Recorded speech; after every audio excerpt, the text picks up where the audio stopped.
Buenos días, buenas tardes o buenas noches. Sean nuevamente bienvenidos y bienvenidas a este episodio de La Pajarilla Podcast. En esta oportunidad vamos a hablar sobre un libro, el cual es uno de los pilares en la filosofía oriental. Vamos a hablar del Tao Te Ching, que sería conocido como el libro del camino y la virtud. Así que sin más, vamos a ello. Este libro fue escrito por Lao Tse. Lao Tse como tal no es un nombre, sino que es un término. La leyenda dice que la madre de este hombre era una mujer virgen, la cual lo tuvo en gestación durante 82 años. Y ella quedó encinta de este hombre cuando ella contemplaba una estrella fugaz. Luego, ella se va a la sombra de un cerezo y es donde da luz a este hombre. Y este hombre no nace como un bebé, sino ya nace como un anciano, con todos esos rasgos físicos que nos han vendido de cómo luciría un sabio chino. Es decir, su bigotico, su barbita, pelo blanco, pero ya había nacido como un sabio. Sin embargo, el Lao Tse histórico lo desconocemos. Hay unas conjeturas sobre en qué momento pudo haber tenido lugar esta persona, que es entre un periodo de tiempo muy largo, que es entre el 771 al 446 antes de la era común, y él se ubicaba en la región o en la ciudad de Chou. Se dice que este hombre, cansado, harto de la decadencia y el desorden de la gente, llegó a irse. Lo que hace este hombre es tomar un búfalo, cargarlo e irse a lomos de este hasta la frontera de China, que lo separaba del mundo. Cuando él llega a esta frontera, el jefe de la guarnición le pide que le deje un manuscrito donde se demuestre toda esa sabiduría de este hombre. Este hombre lo que hace es este libro que conocemos, que es el Tao Te Ching. Este libro es realmente corto. Se dice que son aproximadamente 5000 caracteres chinos los que conforman este libro, pero este libro conforma todas las enseñanzas, por así decirlo, de lo que es el taoísmo. Cuando él entrega este libro, no se vuelve a saber nada de él. Este libro y este texto es tan antiguo que es complejo y se ha hecho un gran trabajo hermenéutico para poderlo acomodar, para que sea un poco más fácil y sencilla su comprensión, porque el chino antiguo tenía un problema y es que carecía de signos de puntuación. Entonces era demasiado complejo y una oración podía salvar una vida o condenarla. El ejemplo claro es ese que dice no tengan piedad, o el no, tengan piedad. Uno condena y el otro salva. Hace aproximadamente un milenio este libro fue dividido en dos partes, una que sería el Tao Ching, que sería como el libro del camino, y el Te Ching, que sería como el libro de la virtud. La primera parte estaría enfocada a hablar sobre el Tao, más no definirlo ni intentar darle una forma, porque ya veremos en otros episodios que es realmente complejo el término Tao, pero al mismo tiempo es sencillo. Y está el Te Ching, que es el libro enfocado a la virtud, el cual nos brinda unas herramientas que nos aconseja que debemos adoptar para poder llevar una vida plena y tranquila. Este libro no llega a mostrar al sabio como esa criatura o ese ser que domina la naturaleza, sino la muestra más como esa criatura que la entiende y la interioriza.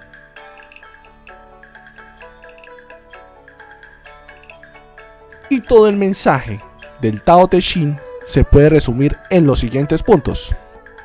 Primero, el ritmo de la vida. Segundo, la unidad de todos los fenómenos humanos y el mundo. Tercero, la importancia de mantener la simplicidad original de la naturaleza humana. Cuarto, el peligro del gobierno demasiado activo y de la interferencia con la vida sencilla del pueblo. Quinto, la doctrina del Wu Wei o la doctrina de la no acción, que también podría decirse como la doctrina de la no interferencia. Luego vendría el influjo omnipresente del espíritu, las lecciones de humildad, quietud y calma, y finalmente, por así decirlo, la locura de la fuerza, el orgullo y la autoafirmación.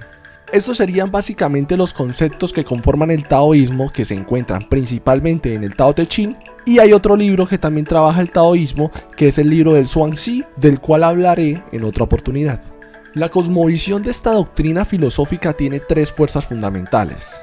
La primera de estas fuerzas, que es el yin, que es lo oscuro, lo femenino y lo húmedo. Tenemos el yang, que es lo luminoso, lo masculino y lo seco. Y estas dos fuerzas son opuestas entre sí, pero se complementan. A pesar de ser opuestas, son interdependientes. y son todo lo que constituye prácticamente el universo. Pero para que estas fuerzas puedan mantenerse unidas, aparece la tercera fuerza, que es el Tao, o el orden natural de las cosas. Y hay que tener en cuenta lo siguiente. En el pensamiento chino han habido muchas escuelas que los han instruido. Una de ellas es el taoísmo, del cual estaremos hablando, y otra es uno que quizá ya hayan escuchado, que es el confucianismo. El confucianismo es casi todo lo opuesto, que iría más que todo a los aspectos sociales y a la organización de la vida. Dice la leyenda que Confucio un día se fue a buscar a Lao Tse y tuvo una conversación con él. Cuando él lo encuentra, Lao Tse prácticamente le dice que debe buscar en su interior, debe buscar esa sintonía con el espíritu universal, con la naturaleza esencial de las cosas. Prácticamente tenía que estar con el Tao. Claro, Confucio cuando tiene toda esta charla, la cual me imagino que fue una charla de esas que uno no se debe perder, Confucio vuelve donde sus discípulos y les cuenta que al hablar con Lao Tse era como un dragón que se elevaba al cielo y era difícil o prácticamente imposible de domar. Y es que estas doctrinas filosóficas son tan antiguas, pero en serio, demasiado antiguas, que se piensa que éstas llegaron a influir sobre el pensamiento presocrático. Y recordemos que el pensamiento presocrático fue el que dio forma a la filosofía occidental. Por ende, ahí en esos tiempos, y pues por los tiempos que se mencionó, más o menos el 771 al 476 antes de la era común, se puede dar una pauta que puede ser cierto, puede no serlo, pero ¿sería este quizás uno de los crossovers filosóficos más importantes de la historia? No lo sabemos, solamente son especulaciones. ¿Y por qué me doy a la tarea de dar como este tipo de introducción sobre el Tao Te Ching? Bueno, el Tao Te Ching es un libro muy corto, demasiado corto. Uno prácticamente puede sentarse y en esa sentada se lo lee. Una tarde, quizás 2 horas, si le pone ánimo. Lo que pasa es que este libro no es de leerse y ya. Este libro es de verdad aplicar lo que dice el Tao, que es interiorizarlo, es intentar fundirse, ser como un tipo de amalgama. Por tanto, es un libro que uno tiene que leer con mucha calma, con mucha cautela y reflexionarlo, pensarlo, meditarlo las veces que sea necesario. Y en lo posible, leerlo unas cuantas veces, porque siempre hay algo nuevo que se puede aprender.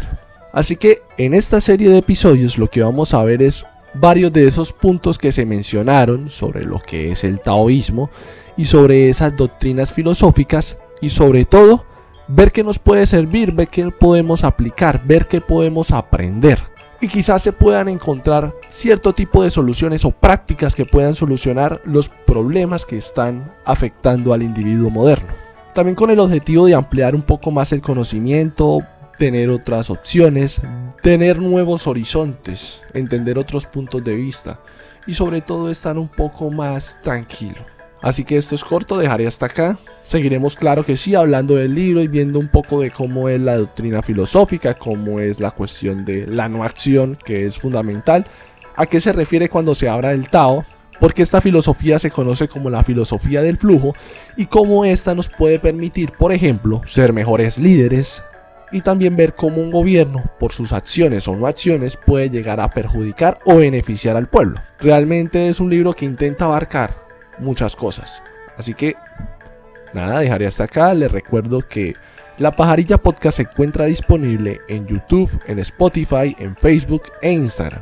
Allá simplemente busquen La Pajarilla Podcast y allá aparece. También los invito a que, si les gustó, le den like, comenten, activen la campanita, compartan su opinión y si les gustó demasiado, compártanlo con alguien que crea que lo pueda necesitar. Así que nada. En caso de que no los vea, buenos días, buenas tardes y buenas noches.